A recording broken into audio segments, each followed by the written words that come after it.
In the ancient sands of Egypt, where pharaohs built monuments to the gods and wise men studied the stars, a young boy named Yeshua, whom the world would later know as Jesus, stood transfixed. His parents, Mary and Joseph, had brought him to Egypt to escape the wrath of King Herod, but beyond their immediate safety, Egypt held profound secrets, many of which would shape his understanding of the world. One evening, as Yeshua explored the bustling market with his mother, he noticed a figure draped in robes that shimmered with symbols of wisdom. The man was an Egyptian mystic named Khaimweset, a scholar who had studied the ancient mysteries and served as a priest in a hidden temple of the god Thoth, revered as the deity of knowledge and enlightenment. He noticed the curious young boy and saw something unique in his gaze, a depth and light beyond his years.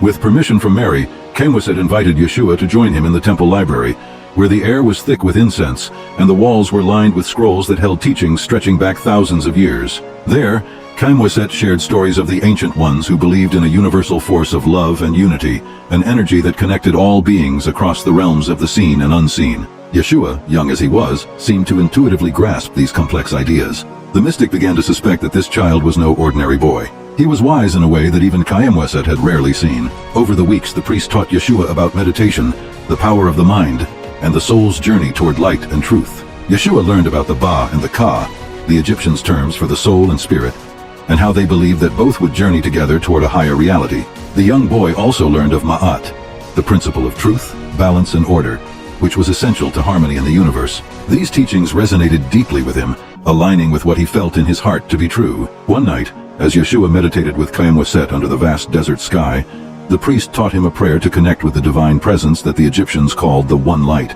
As they prayed, Yeshua felt a profound stillness envelop him.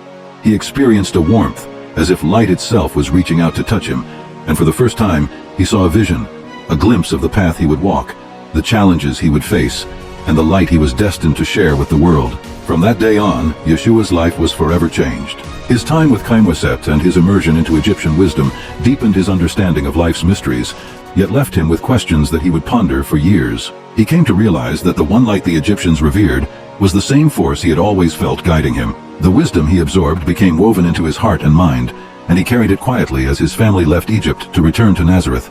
As he grew, those teachings influenced his path. When Yeshua eventually began his own ministry, spreading messages of love, forgiveness, and divine unity, he often spoke in ways that echoed what he had learned. When he taught about the kingdom of God within each person, it bore a resemblance to the Egyptian belief that the divine presence resided in all of creation, waiting to be awakened.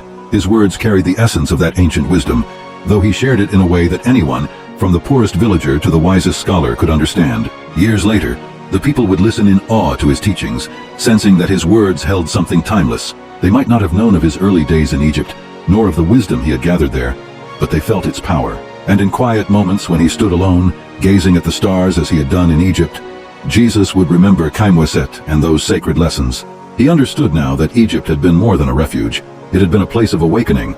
And as he brought his light to the world, he knew he was fulfilling a destiny that had begun long ago in the sands of an ancient land.